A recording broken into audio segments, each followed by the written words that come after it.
ഇന്നത്തെ recipe chicken വെച്ചിട്ടുള്ള ഒരു പക്കോടയാണ്. വളരെ എളുപ്പത്തിൽ റെഡിയാക്കി എടുക്കാൻ പറ്റുന്ന ഒരു സ്നാക്ക് ഐറ്റം ആണിത്. അപ്പോൾ ഇതെങ്ങനെ നമുക്ക് റെഡിയാക്കി എടുക്കണമെന്ന് നോക്കാം. ഞാനിപ്പോൾ ഇതിനായിട്ട് ഒരു 200 ഗ്രാം ചിക്കൻ എടുത്ത് വെച്ചിട്ടുണ്ട്. മാക്സിമം എല്ലില്ലാത്ത ചിക്കൻ്റെ പീസ് വേണം നമുക്ക് ഇതിനായിട്ട് യൂസ് ചെയ്യാനായിട്ട്. അപ്പോൾ എല്ലൊക്കെ ഉണ്ടെങ്കിൽ ഇതുപോലെ മുറിച്ച് മാറ്റിയിട്ട് നല്ല കട്ടി കുറച്ചിട്ട് നമുക്കൊന്ന് അരിഞ്ഞെടുക്കണം. എത്രത്തോളം കട്ടി കുറച്ച് അരിഞ്ഞെടുക്കാമോ അത്രത്തോളം നല്ല ക്രിസ്പി ആയിട്ട് നമുക്ക് പക്കോട റെഡിയാക്കി എടുക്കാൻ പറ്റും. അപ്പോൾ ഇതുപോലെ വെച്ചിട്ട് നന്നായിട്ട് കട്ടി കുറച്ചിട്ട് നല്ല മൂർച്ചയുള്ള കത്തി വേണം, എന്നിട്ട് വേണം കട്ടി കുറച്ചിട്ട് ഇതുപോലെ അരിഞ്ഞെടുക്കാനായിട്ട്. ഈ ഒരു സ്റ്റെപ്പ് മാത്രമേ ബുദ്ധിമുട്ടുള്ളൂ ഇത് അരിഞ്ഞെടുക്കണേൽ. ബാക്കിയൊക്കെ എളുപ്പത്തിൽ തന്നെ നമുക്ക് റെഡിയാക്കി എടുക്കാൻ പറ്റും. കണ്ട ഈ രീതിയിൽ ഒട്ടും കട്ടിയില്ലാതെ നമുക്ക് ഇതുപോലെ എല്ലാ പീസും ഒന്ന് അരിഞ്ഞെടുക്കാം.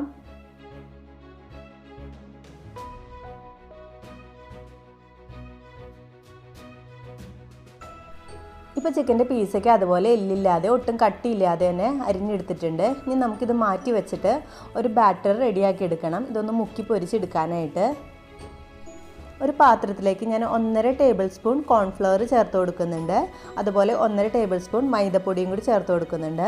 ഇപ്പോൾ നിങ്ങൾക്ക് കോൺഫ്ലവർ ഇല്ലയെന്നുണ്ടെങ്കിൽ അതിന് പകരം അരിപ്പൊടി യൂസ് ചെയ്താൽ മതി, നല്ല ക്രിസ്പി ആയിട്ട് കിട്ടും. അടുത്തതായിട്ട് ഒരു 1/2 ടേബിൾ സ്പൂൺ മുളക് പൊടി, 1/4 ടേബിൾ സ്പൂൺ മഞ്ഞൾപ്പൊടി, പിന്നെ ആവശ്യത്തിന് ഉപ്പ് ചേർത്ത് കൊടുക്കാം. പിന്നെ നമുക്കൊരു 1/2 ടേബിൾ സ്പൂൺ കുരുമുളക് പൊടിയും കൂടി ചേർത്ത് കൊടുക്കണം, ഒന്ന് സ്പൈസിനെസ് കൂട്ടാനായിട്ട്. ഇനി ഇതെല്ലാം കൂടി നമുക്ക് കുറച്ച് വെള്ളം ഒഴിച്ചിട്ട് നന്നായിട്ടൊന്ന് മിക്സാക്കി എടുക്കണം. അത്യാവശ്യം ലൂസായിട്ടുള്ളൊരു ബാറ്റർ ആക്കിയിട്ട് വേണം മിക്സാക്കി എടുക്കാനായിട്ട്. അപ്പോൾ ഞാനിതിലേക്ക് കാശ്മീരി ചില്ലിപ്പൊടിയാണ് ഇട്ട് കൊടുത്തിരിക്കുന്നത്. അതുകൊണ്ട് തന്നെ നല്ല കളറായിട്ട് കിട്ടും, നമുക്ക് വറുത്ത് കഴിയുമ്പോൾ നല്ല ചുമന്ന കളറിൽ കിട്ടും. ഇതുപോലെ ലൂസാക്കിയിട്ട് കുഴച്ചെടുത്തിട്ടുണ്ട്. ഇനി നമുക്കിതിലേക്ക് ചിക്കൻ ചേർത്ത് കൊടുക്കാം.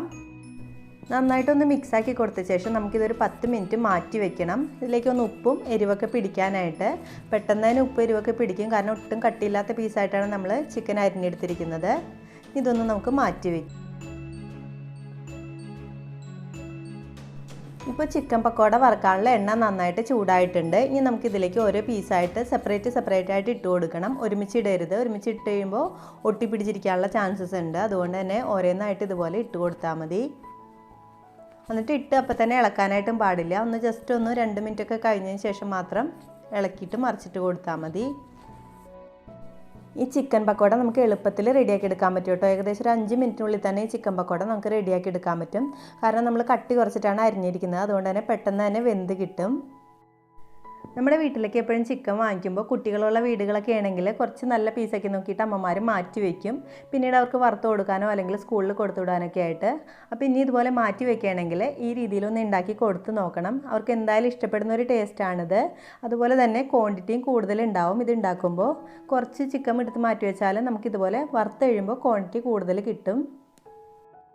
ഇപ്പോൾ ചിക്കൻ്റെ പീസൊക്കെ ചേർത്ത് കൊടുത്തിട്ടുണ്ട്. ഇനി നമുക്കിത് ഇപ്പോൾ തന്നെ ഇളക്കാനായിട്ട് പാടില്ല. ഒരു 2 മിനിറ്റൊക്കെ കഴിഞ്ഞ ശേഷം മാത്രം നമുക്കിതൊന്ന് മറിച്ചിട്ടിട്ട് മൊരിയിച്ചെടുക്കാം.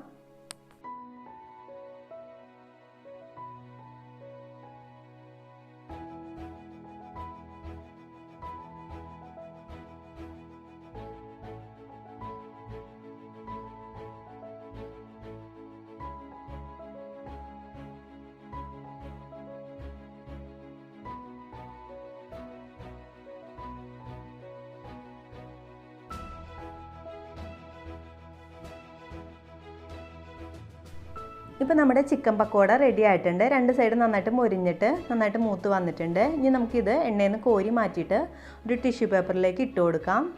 അപ്പോൾ ഒട്ടും തന്നെ എണ്ണയൊന്നും കുടിക്കാതെ നല്ല ക്രിസ്പി ആയിട്ട് കിട്ടും.